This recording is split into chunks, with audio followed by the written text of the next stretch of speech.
हाय सगळ्यांना. Good morning. काल 15 August आपण विविध कार्यक्रम काल दिवसभराचे 15 ऑगस्ट निमित्त केले असाल आणि या दिवसभराच्या कार्यक्रमाचा थकवा आज रविवार असल्यामुळे सर्वजण आता मस्त सकाळच्या साखर झोपेत असतील. परंतु साखर झोपेत राहून चालणार नाही आपल्याला. तर विकसित भारत घडवायचं आहे. विकसित भारत काल देशाच्या स्वातंत्र्यदिनी पंतप्रधान नरेंद्र मोदी यांची जी संकल्पना आहे विकसित भारत, विकसित भारत मग आत्ता 2014 पासून तर 26पर्यंत काय केलं उपटली. 2014 ते आत्ता 2026पर्यंत 12 वर्ष मध्ये काय केलं उपटली का.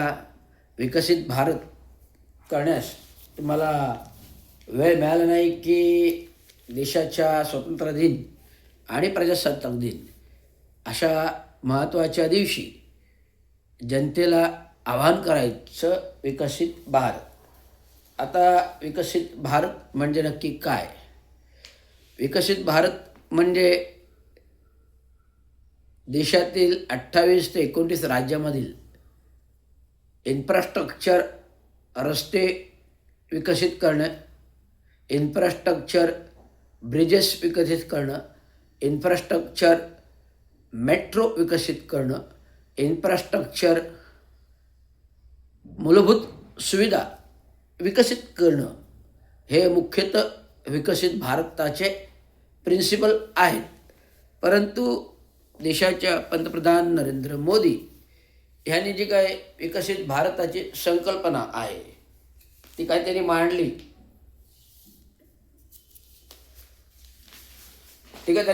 विकासासाठी सप्तधारा. विकसित भारतासाठी 7 क्षेत्रावर पंतप्रधान नरेंद्र मोदी यांचा भर. आता कोणते 7 क्षेत्र आहेत आपण पाहूया. स्पर्धा परीक्षा तयारी करणाऱ्या तरुणांच्या कुटुंबातील आर्थिक भार कमी करण्यासाठी केंद्र सरकारकडून मोफत ऑनलाईन प्रशिक्षणार्थी व्यवस्था करण्याची घोषणा पंतप्रधान नरेंद्र मोदी यांनी केली आहे स्वातंत्र्याच्या दिवशी.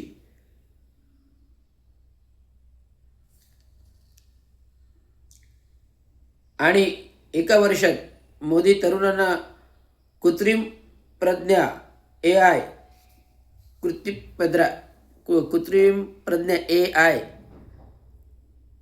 प्रशिक्षण देण्याचेही सत्र चालू करणार आहेत.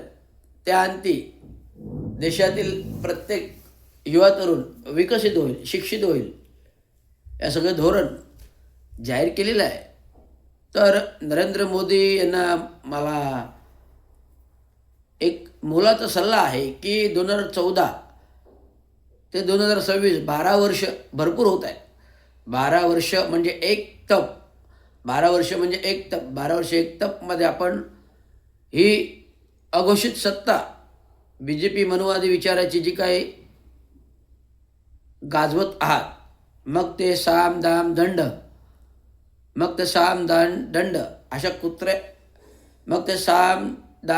अशा कुठल्याही प्रकारच्या नीती वापरून आपण केंद्रातील सत्तेत आहात, आपण विविध राज्यातील सत्तेत आहात. मग तो उत्तर प्रदेशमधील योगीची सत्ता असेल, मग तो बिहारमधील नितीश कुमारांची सत्ता असेल, आणि मग महाराष्ट्र राज्यातील देवेंद्र फडणवीसची सत्ता असेल. या सत्ताधारी जे काही देशाचे सार्वभौम विरोधी पक्ष केंद्रातील राहुल गांधींवर टीकाटिप्पणी करत आहेत आणि त्यांचे चमचे लोक जे काही आहेत, नव्याने निवडून आलेल्या खासदार कंगना रनौत यांना तर सुपारी आणि कॉन्ट्रॅक्ट दिलेला आहे BJPने. संभाजी भिडे ह्यांना तर मानसपुत्र म्हणून घेतलेला आहे. संभाजी भिडे यांना मानसपुत्र म्हणून देवेंद्र फडणवीसांनी मांडीवर घेतलेला आहे. आता बऱ्याच दिवस तोतल्याचा आवाज बंद आहे. बऱ्याच दिवस तोतल्याचा आवाज बंद आहे. नाही तर तोतल्याची जीभ फटफट फटफट करत असते. ओके. आणि काही नव्याने आलेल्या विधान परिषदेच्या मागच्या दराने आलेल्या आमदार, मग ते चित्र काढणाऱ्या वाघाचं चित्र काढणाऱ्या वाघ म्हणून चित्रा वाघ, वाघाचे चित्र काढणाऱ्या, वाघाचं चित्र काढणाऱ्या म्हणून त्यांचं चित्रा वाघ, कंगना रनौत, नवनीत राणा हे जे काही सोडलेले पिलावं आहे, हे विविध राज्याच्या केंद्राच्या विरोधी पक्षांवर टीका टिप्पणी करत असतं. आणि अजून एक त्यात भर पडलेली आहे की नवनिर्वाचित खासदार ज्योती वाघमारे या शिवसेना एकनाथ शिंदे गटाच्या आहेत. आणि हे आलेले नौके लोक राजकारणात त्याला ट का फ माहीत नाही आहे. राजकारणाच्या सत्तेची नियमावली माहीत नाही आहे. संविधानिक शपथ घेतल्यानंतर जी काही संविधानाची गरिमा आहे ती माहीत नाही. ते संविधानाचा मान सन्मान कसा ठेवायचा ते माहीत नाही. त्यामुळे सोशल मीडिया हा जो खुलं मैदान मिळालेलं आहे, या मैदानावरती ते आपल्या बॅटिंग करत असतात. परंतु या बॅटिंग करणाऱ्या BJPच्या लोकांना आपले संपूर्ण नागरिक ट्रोल करत असतात. मी तर पहिला करत असतो, ट्रोल करत असतात. आता बघ ना, संभाजी भिडेचं कालचं पोस्टिंग बघा की भारताचा तिरंगा हा भगवा असायला पाहिजे. काय, भारताचा तिरंगा भगवा असायला पाहिजे. मग भगवा आहे ना, तिरंगामध्ये केसरी आहे, भगवा आहे, सफेद आहे आणि न्याय आहे. सर्वधर्मीय समभाव असलेलं तिरंगा आहे, जो संविधानिकदृष्ट्या घटनेच्या प्रणालीतून तो तयार करण्यात आला. आणि राष्ट्रगीत जनगणमन आहे, वंदे मातरम आहे. वंदे मातरम 150 वर्षाचा इतिहास आहे. आणि असा सार्वभौम इतिहास असताना जी लोक सत्तेसाठी फक्त काम करतात, पक्ष फोडण्यासाठी फक्त काम करतात, त्यांना स्वतःच्या स्वार्थाशिवाय दुसरं काही दिसत नाही. मग राज्यातील शेतकऱ्यांचे प्रश्न असो, राज्यातील विद्यार्थ्यांचे प्रश्न असतो, राज्यातील विद्यार्थ्यांच्या मराठी शाळांचा प्रश्न असो, जे महाराष्ट्रातील सरकारने या संपूर्ण मराठी शाळा बंद करण्याच्या मागच्या निवडणूकपूर्व GR काढला. एकनाथराव शिंदे मुख्यमंत्री होते. मग आता एकनाथराव शिंदे मुख्यमंत्री आणि मराठी असताना त्यांना मराठीबद्दल जरासुद्धा असतं नाही की त्यांनी मराठी शाळा बंद कराव्यात. अरे बरोबर आहे ना, जे लोक खोकेचे खोके घ्यायची सवय लागलेली आहे, अशी लोक मराठ्यांचा विरोधच करणार. त्यामुळे जरांगे पाटील, मी एका अर्थाने बोलेल तो बरोबर बोलतो. सत्ताधारी पक्षातील एकनाथराव शिंदे असतील, देवेंद्र फडणवीस असतील, बावनकुळे असतील, विखे पाटील असतील, यांच्याबद्दल जी काही टीका टिप्पणी जरांगे पाटील करतायत, भाषणं करतायत, ते अगदी योग्य आहे असं मी म्हणेन. 100% गुण देईल. कारण ती जी धारणा आहे, तुम्ही काय करताय, एकीकडे दाखवताय मराठ्यांना आरक्षण दिलं, पण मराठा आरक्षणाच्या बाबतीत तुम्ही गुळ लावायचा प्रयत्न करताय. तुमच्या हातात, राज्य सरकारच्या हातात कुठल्याही प्रकारचं आरक्षणाबाबत विषय येत नाही. तो केंद्र सरकारचा आहे आणि केंद्र सरकार राष्ट्रपतीचे निर्णय घेणार. त्यामुळे अनुसूचित जाती जमातीचं वर्गीकरण, उपवर्गीकरण असो की मराठ्यांचा आरक्षणचा मुद्दा असो, सर्वसेव मुद्दे हे केंद्राचे विषय आहेत. आणि केंद्रातील विषय म्हणजे राष्ट्रपतींची मोहर लागेल तेव्हा गोष्टीचं, ते पण बहुमत, सत्ताधारी पक्षाचं बहुमत असेल तर या गोष्टी शक्यप्राय आहेत. म्हणून काल आपण 15 ऑगस्ट झाला. 15 ऑगस्ट देशाच्या पंतप्रधानांनी जाहीर केलं विकसित भारत. म्हणजे विकसित भारत म्हणजे काय, केवळ इन्फ्रास्ट्रक्चर केल्याने भारत विकास होतो का? नाही. तर भारत हा संपूर्ण राज्यांमध्ये त्या भाषिक शाळा, म्हणजे मराठी असेल तर मराठी शाळांच्या प्रगती झाली पाहिजे. मराठी प्रथम, बाकी हिंदी इंग्रजी गोष्टी येतील. जर तुम्ही मराठी शाळाच बंद केला तर शैक्षणिक धारणा काय येणार, कशी येणार? तर प्रथमतः विकसित भारतामध्ये शैक्षणिक धोरण राबवलं पाहिजे. प्रत्येक घराघरामध्ये नोकरी, प्रत्येक घरामध्ये नोकरीचं हे सरकारने आश्वासन नाही तर ठोस कारवाई केली पाहिजे. हर घर घर में तिरंगा, घर घर में तिरंगा, हर घर घर में शिक्षा, हर घर घर में एक नोकरी, अशी गोष्ट सरकारने धोरण विकसित भारत करताना करायला पाहिजे. परंतु आम्ही फक्त विकसित भारत हा फक्त स्वातंत्र्य दिवशी फक्त घोषणा करण्यापुरतं आणि लोकांना दाखवण्यापुरतं की आम्हाला देशाबद्दल किती प्रेम आहे, किती आस्था आहे, गोरगरीब लोकांबद्दल किती प्रेम आहे, किती आस्था आहे, दाखवण्याचा देशाच्या पंतप्रधानांचा प्रयत्न आहे.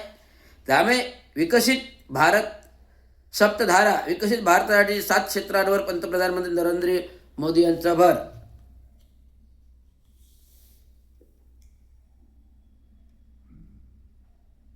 आता दिमागी नक्षलवादीपासून सावधान. अजून एक त्यांनी भाषणामध्ये म्हटलं, दिमागी नक्षलवादीपासून सावधान. आता दिमागी नक्षलवादी कोण? आपल्या पक्षातील आहेत ना.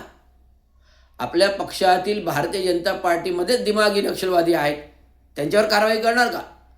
काल मी कुठले तरी एका राज्यातील झेंडावंदन पाहिला.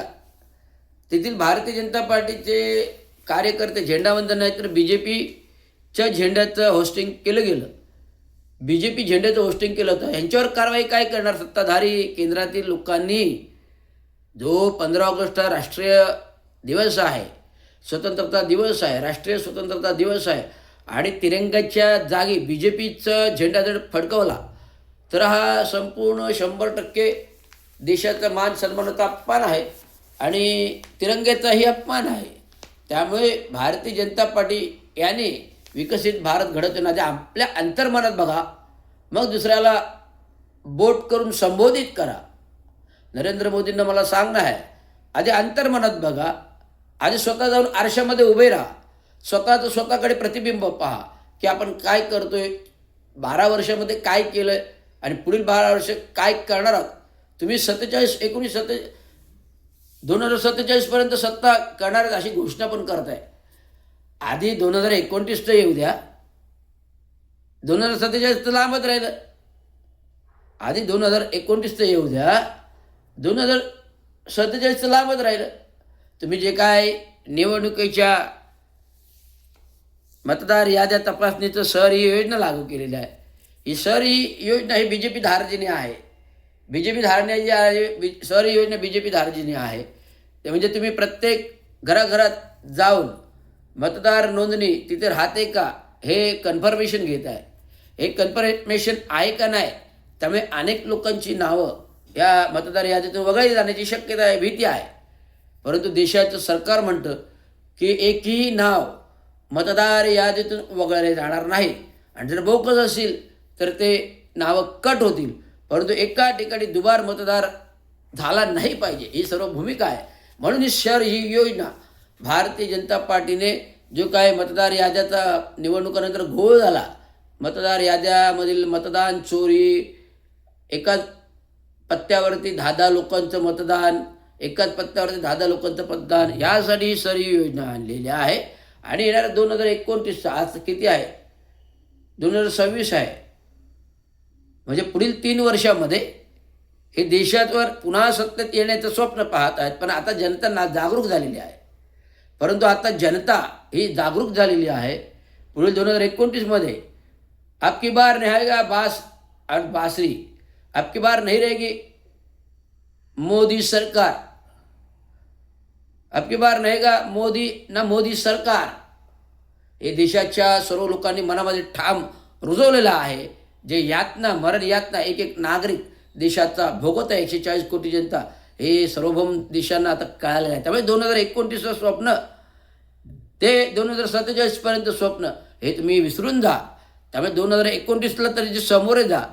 नाही तुम्हाला घरचा आहेर, घरचा रस्ता भारतीय जनतेने, भारतीय जनता पार्टीला दाखवला, तर रविराज रवींद्र चांगो शिंदे एक सामाजिक विश्लेषक, एक राजकीय विश्लेषक, एक स्थापत्य अभियंता, एक विश्लेषण म्हणून हे मी माझं मत व्यक्त करतो. एवढंच सांगतो. धन्यवाद.